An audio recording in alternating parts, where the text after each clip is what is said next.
Well, good morning. My name's Mac. I'm one of the pastors on our team here at Crosspoint. Great to be with you. Also want to welcome all of you who are joining us from home. Thanks so much for tuning in.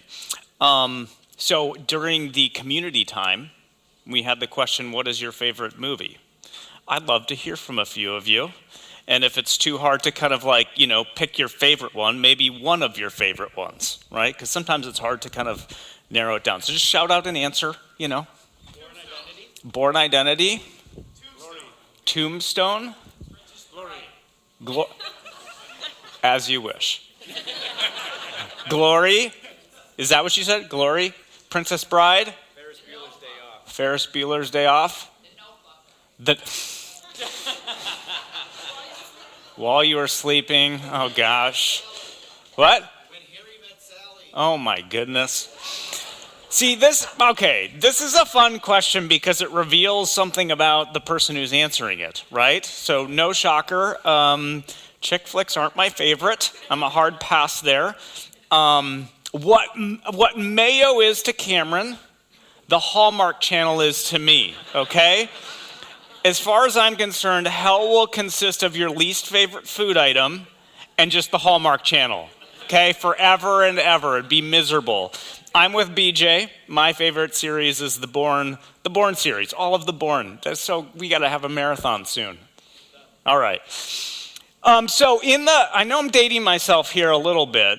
For some of you older folks, you're going to laugh. But like in the mid-'90s, some of these people weren't even born yet. In the mid-'90s, a movie came out.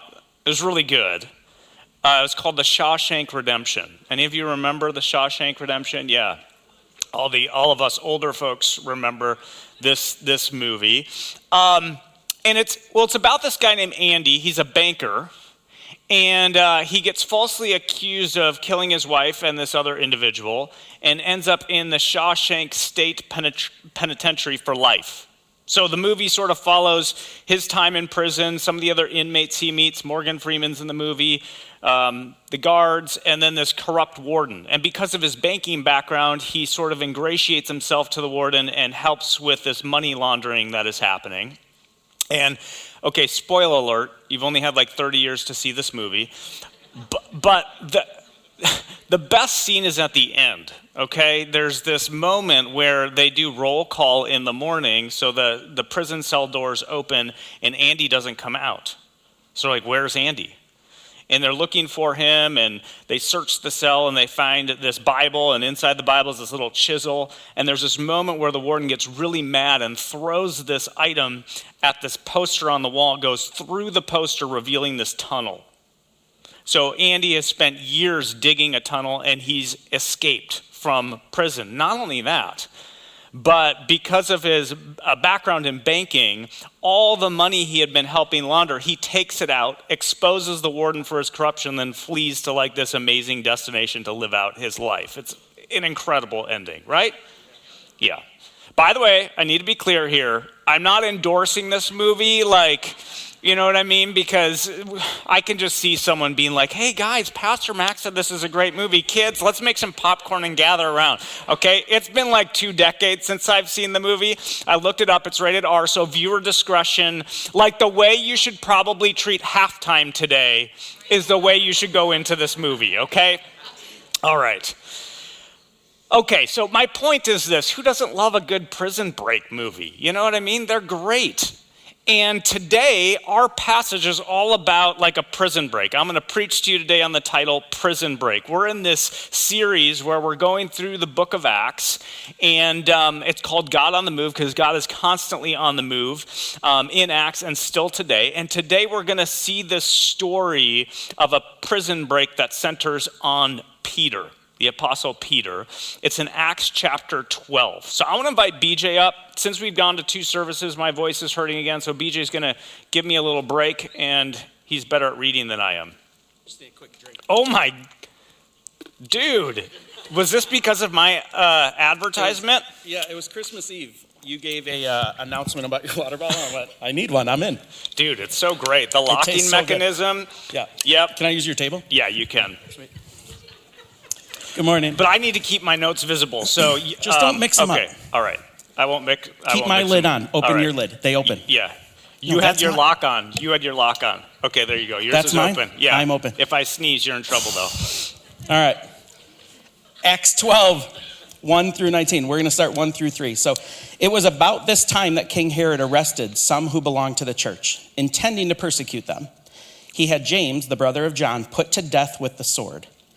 When he saw that this was met with approval among the Jews, he proceeded to seize Peter also.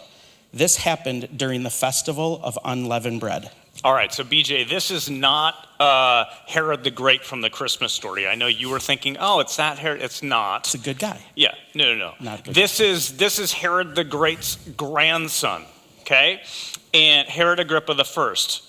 Cameron's actually going to preach this really wonky passage on Herod Agrippa next week. Get ready to live. But this guy was known for two things. One is he placated Rome, which is what all these puppet kings did. But then also he tried to gain the favor of his Jewish subjects. This is one of the things he's known for. And we see this in this passage. He has James killed in order to curry favor with the Jewish religious leaders. Now, pause here and just think about this for a moment. This would have been a huge loss for the early church. This is James, like the Apostle James, one of the 12 that Jesus hand-selected to be one of his followers. And not just one of the 12, but you'll remember Jesus had like 3 disciples he spent the most time with, Peter, James, and John. This is that James. So this is like a major leader in the early church, someone everyone would have known, a prominent person, and he's killed by Herod. He is beheaded. And we see that the Jewish religious leaders like this. They like this move. And so now Herod arrests Peter, presumably to do the same thing. Oh, I'll kill more of these Christians because then they'll continue. These Jewish religious leaders will continue to like me. Does that make sense? Got it. Yep. After arresting him, he put him in prison, handing him over to be guarded by 4 squads of 4 soldiers each. Herod intended to bring him out for public trial after the Passover. So Peter was kept in prison, but the church was earnestly praying to God for him. The night before Herod was to bring him to trial, Peter was sleeping between 2 soldiers bound with 2 chains, and sentries stood guard at the entrance. Suddenly, an angel of the Lord appeared, and a light shone in the cell. He struck Peter on the side and woke him up. "Quick, get up," he said, and the chains fell off Peter's wrists. Then the angel said to him, Put on your clothes and sandals, and Peter did so. "Wrap your cloak around you and follow me," the angel told him. Peter followed him out of the prison, but he had no idea what the angel was doing was really happening. He thought he was seeing a vision. They passed the first and second guards and came to the iron gate leading to the city. It opened for them by itself, and they went through it. When they had walked the length of one street, suddenly the angel left him. Then Peter came to himself and said, "Now I know without a doubt that the Lord has sent his angel and rescued me from Herod's clutches and from everything the Jewish people were hoping would happen." All right, so Peter's thrown into prison, and he's being guarded by this group of soldiers. They would have been broken into groups of 4 and then taken shifts around the clock, which might feel like total overkill. But remember, back in Acts chapter 5, they had apprehended some of the apostles, then they escaped and were found in the temple preaching again. So, like Herod doesn't want to look silly, he's taking no chances here. He's like, you fool me once, shame on you. You fool me, well, I won't get fooled again, right? That's what he's doing. And so here's the situation. Peter has one guard chained on this arm, another guard chained on that arm, and then others standing watch, and it's a pretty hopeless situation. He has no hope of escaping. But here's what I want you to notice. This is going to become important. At the center of this passage is a juxtaposition. On the one hand, Peter is chained, but on the other hand, prayer is being unchained on his behalf. You see that? It says that the early church is praying earnestly for him. So this word earnestly means to strive or to strain. The idea is this early church is interceding on Peter's behalf. They're laboring intensely in prayer for him. Peter is asleep, but they are awake, making intercession on his behalf, begging God to intercede. And that's what God does. God sends an angel to free him. Now, you're a deep sleeper, aren't you? Deep. Yeah. Mm-hmm.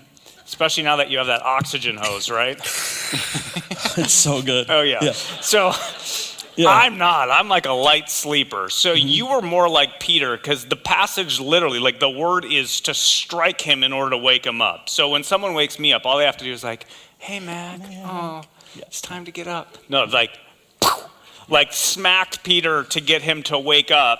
And even then, like when he's getting freed, he's not even aware of what is happening. He thinks it's like a vision. So it's all this, like there's all this confusion going on, but God does the impossible here. It was a situation without hope, and then this angel sets him free, and here's what happens. When this had dawned on him, he went to the house of Mary, the mother of John, also called Mark, where many people had gathered and were praying. Peter knocked at the outer entrance, and a servant named Rhoda came to answer the door.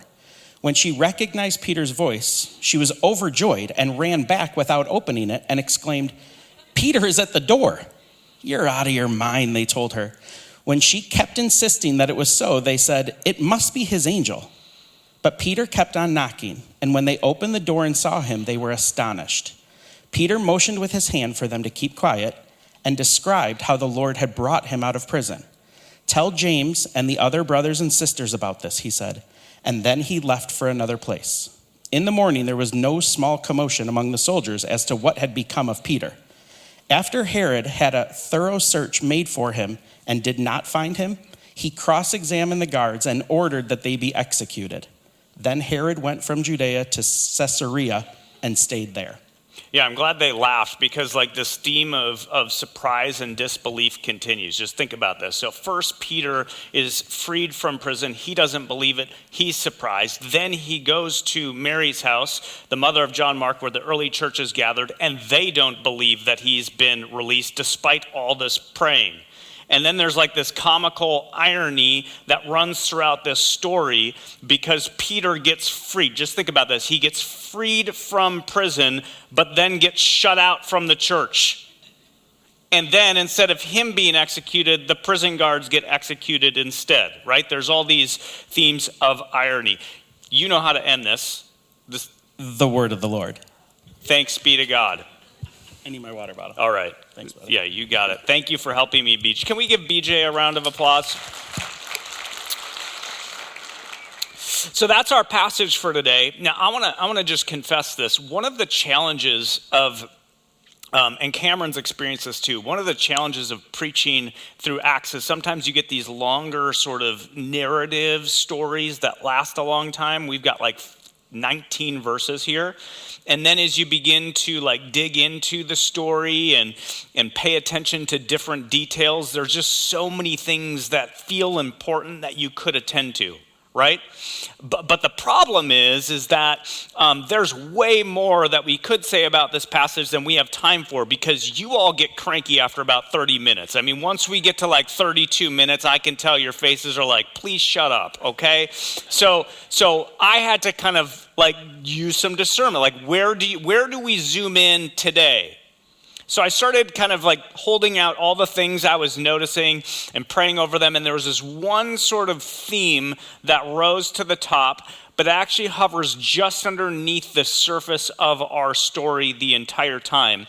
And it relates to what the early church was likely experiencing during this moment in the Acts narrative.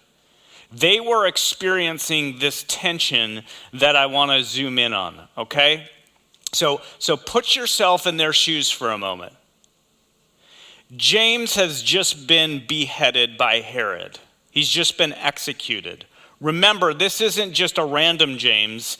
This is the Apostle James, one of the 12, part of the inner circle of Jesus's disciples, like Peter, James, and John. He is well known. He's an eyewitness to the resurrection. The early church would have been submitting to his leadership. He was a major leader in the early church. He gets arrested and is likely going to be executed. And I imagine that the early church prayed earnestly for him. Yes? Like I would imagine that the early church was laboring intensely in prayer on his behalf, asking God to free him from prison and save him from execution. I imagine they were saying things like, God, we saw how you did this for us back in Acts chapter 5. You've done this before. You can do it again. Would you please rescue James from his arrest? Would you free him so that he can continue to lead us and our church community? And what happens? What happens? He's executed. Despite the fact that the early church labored in prayer for him, he is executed nonetheless. So this is the tension. The early church prayed for James, interceded for James, but God just doesn't seem to come through for James, does he? And now, think about it, Peter is in the exact same spot. Now he's been arrested, is likely honestly in the same prison cell, maybe being guarded by the same guards, and is facing the same possibility of execution in the near future. So I would imagine, if I were part of this early church, I'd feel a little conflicted, wouldn't you? Like I just got done praying for James. God didn't seem to come through for James. Now we're supposed to pray for Peter. Is God going to come through for Peter? And what happens if he doesn't? Right? Can you appreciate this tension of like, what are we supposed to do here? How do we trust God when he didn't seem to come through here in the past? How are we supposed to trust God in the present, in the situation we're in now? That's the tension that I think is running just underneath the surface of this entire biblical passage. And I want to talk about this tension for a moment, because I think it's one that we all face as followers of Jesus. So I think, my hunch is that if you're here today, at some point, you've already experienced this. You've already experienced some crisis or tragedy or really difficult situation in your life. And if you haven't yet, you're going to. Okay? This isn't like a rabbit trail. This is like a highway for followers of Jesus. Everybody experiences this. These moments where you cry out to God, you beg God to show up, you pray with all of who you are, you cast yourself on God in full dependency, and for whatever reason, it just seems like God doesn't come through for you. And it leaves you in this state of confusion with all these questions. And then you're left wondering, okay, if God didn't seem to come through then back here, how do I trust God to come through now? How do I trust God with this thing I'm facing in the present? Is this making sense? So we all have these things. It just, the thing for us might be unique. It might not be the same thing that someone else has experienced. For some of you, it may be like singleness. I know some people who for years and years have wanted to find someone to do life with, right? And it hasn't happened yet. They've prayed to God, God, you know my heart, you know my desire. Would you bring the right person into my life at the right time? I trust you with that. And there's all this prayer. It's not a lack of effort. They put themselves out on dating apps and this and that, and it still hasn't happened. And see, the longer it goes, the more they're going, okay, well, I trusted you with this. How am I supposed to continue to lean in and trust you given how much time this continues to go on? What does this look like? Maybe for some people, it's a broken marriage, right? You're in a marriage and it's not going so well. There's tension, there's fighting, it feels like it's fraying, and you've reached out to God in prayer. You've begged God to intercede, to heal what's broken in you, to heal what's broken in your spouse, to do a miraculous work of reconciliation, and it has yet to happen. So how do you continue to lean into God with trust despite all of your prayers and it seems like nothing's happening? Or maybe for you, it already ended in a broken marriage, a divorce. Despite all of your prayers for healing and restoration, it ended up just being a relationship shattered in a million pieces on the floor, a messy divorce. Maybe for you, it's some sort of relational estrangement. You know, we all love to have kids, and those first 10 years or so, it's just love and sacrifice, and then puberty hits. And the dynamics change. And before you know it, this kid that you love and you sacrificed all this time and energy for, now they won't even talk to you you know?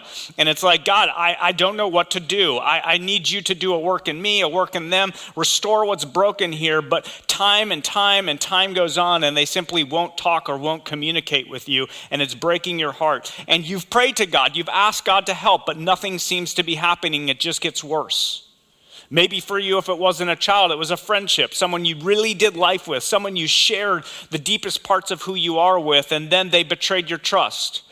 Or for whatever reason, they started ghosting you and wouldn't talk to you anymore. And you're going, God, what gives? I need you to enter this situation and provide healing and hope, and nothing changes. I know for some people, something blew up in their face. They took a big risk. They sensed God saying, do this, and they did it. Despite all these fears and concerns, they went out on a limb, they took a risk, and then it didn't go well. It blew up in their face, and yet they sensed God being the one to tell them to do that very thing. So what do? What does it look like to continue to follow God when you try to follow him, but it doesn't go well? How do we make sense of this? For many of you, it's the loss of a loved one. Someone you know, a child, a parent, a grandparent, a relative, a friend got sick, and you prayed and prayed every single day for healing. God, would you intervene? You can do this. You can provide a miracle. You can save this person. And despite all your prayers, they continued to decline, and eventually you had to say goodbye. We could keep going, right? But you get the point. There's these things in life. There's these things in life that are difficult and hard and challenging. They're painful, and we go to God to do something, to act on our behalf. And for whatever reason, it just seems like God doesn't come through. And then we're faced with this question of how do we continue to walk out a life of trust in God when it doesn't seem like he came through back there and then? Is this tension making sense? I want to share something with you, but I don't want it to get weird. Okay? I also don't want you to think like I'm super spiritual, because honestly, I pray a lot, but most of the time that I pray, I'm not like getting a word from God. Okay? Many times I don't feel anything happening when I pray. Can anybody else relate? All of your hands should go up. This is part of following Jesus. You pray and you're just like, okay, it feels like empty space. So I'm going to share something, but this isn't normative for me. It's like the exception rather than the rule. I got to this stage in my sermon prep, and I just sensed this invitation to sit and pray. And so I did. And while I was praying, I got a picture of a door. Again, this does not happen very often, but it was just like this picture of a door came to mind. And as I sat there with this door, here's what I sensed God saying is this door represents your openness to me. A door that is wide open means fully open and trusting to me. A door that is closed means you're closed off. And this represents every person's life in your congregation. They have a door. And the question is it open to me in full trust, or is it closed? And I realized that what happens is we get into these moments where life is difficult or disappointing, these crisis moments, and we go to God and the door is fully open. God, I trust you. I need your help. Would you do something? And God, for whatever reason, doesn't meet our expectations. So it seems as though God doesn't come through for us. And what happens to our door? Maybe consciously or even unconsciously, we close it a little bit. Or the longer this thing goes unresolved, despite all of your prayers, you start to just close that door little by little. And as these moments accumulate through life, this disappointment, this failed expectation, that failed expectation, what happens to the door? It closes until it's open just a crack, or maybe it's closed altogether. And that's not how we're supposed to live life, with just like a crack of openness and trust to God. God wants us to have this door fully open to him. Now, you might want me to give like all the theology about why bad things happen, and I'm not going to do that for you today. I've done that at other different times in other sermons. But today, I don't want to give you the reason why bad things happen, because ultimately we'll never know why a particular thing happened, right?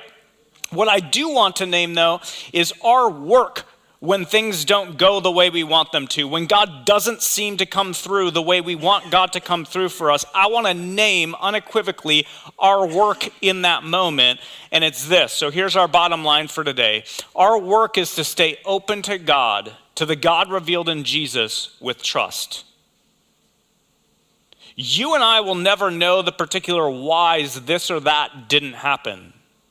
And today I don't want to try to give you a reason. I don't know why this or that doesn't happen in your life. Today I can't give you an answer, but I can point you to a person, and that person is Jesus.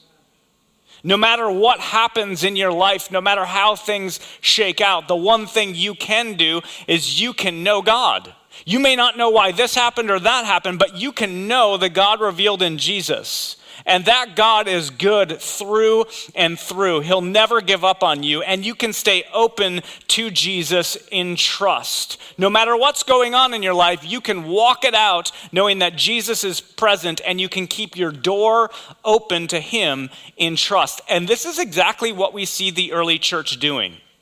So let's bring it back to our passage. There's sort of two things I noticed that indicates that this early church isn't grasping for God. Why didn't you save James? Rather, they're just working out their trust in the present moment. So point number one is this.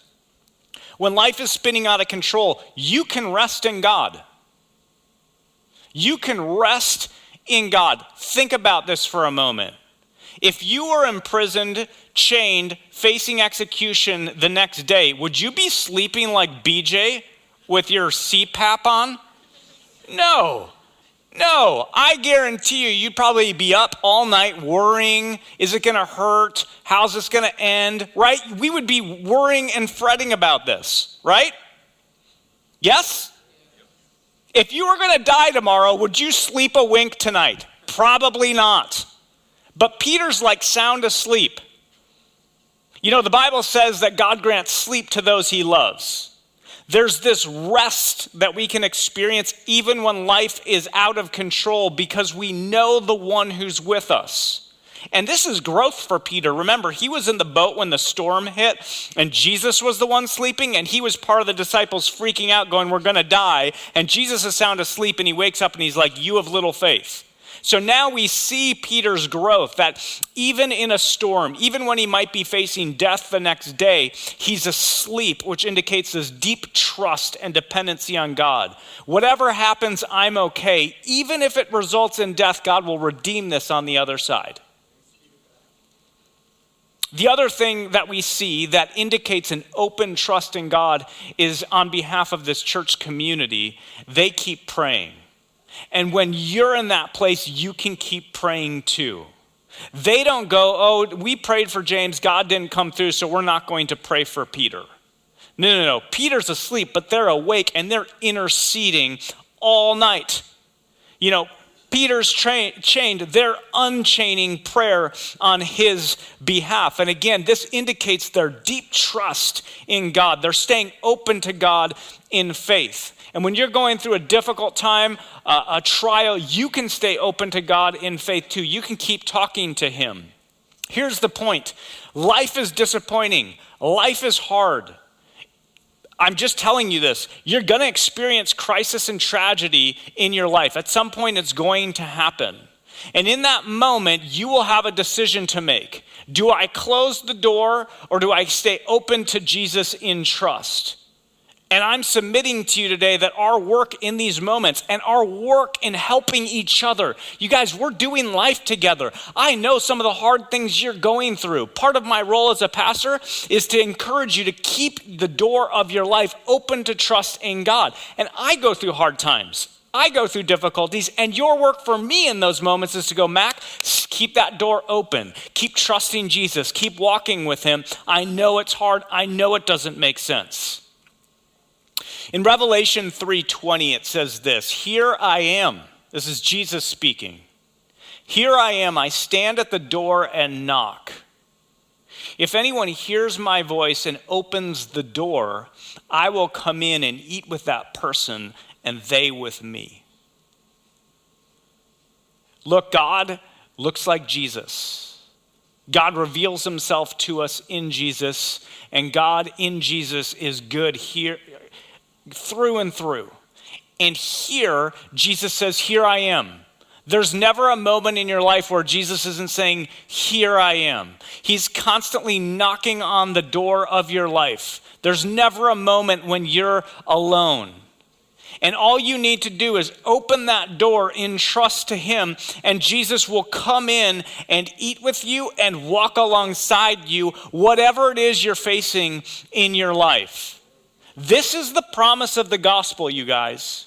That at any moment you can turn. Jesus has already said, here I am for you, and went to the cross for you. Now all you need to do is turn to him, open the door of your life. He comes in and he'll walk with you.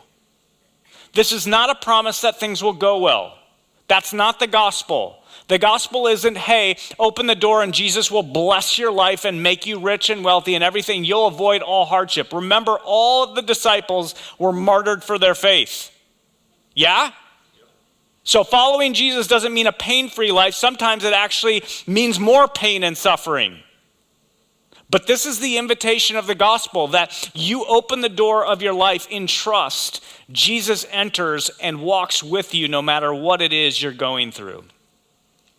I want to close today with two things. The first is some action steps for you this week. So a few questions for you to chew on as you leave here today. Create some space this week. Number one, how open is the door of your life to Jesus? Just do a little bit of an audit. Is it fully open? Is it partially open? How open is it? Second question, what variables are keeping the door shut or partially closed? Why is that? If it's mostly shut, why is that? Name your reasons why. And then finally, what would it look like to open up to God in trust this week? And I want you to do something specific, even if you don't feel like it. Pray about it. What is God asking you to do to take a step in trust towards him this week, and just do it? Now, the other thing we want to do, and I want to invite our worship team out here, is as I was preparing for this message, I just sensed some of you need prayer. So what we're going to do is we are going to create some space. I want to invite our leadership team forward. And they're going to come up, as well as any staff who are here, and we're just going to create some space up here. If there's something in your life where you're going, man, I'm not open to God in trust. There's this area that I haven't surrendered. There's this area I'm holding back. And you want to confess that and then receive prayer for continued openness to walk this out with God. We want to create space to do that. And if you're sitting here and going, oh, that's not me, well then pray for someone else then. But we're going to just create some space for a few minutes, and then Josiah will dismiss us. So if you want to come forward for prayer, we'll be here as long as you need.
Church, we're going to keep praying here for a minute.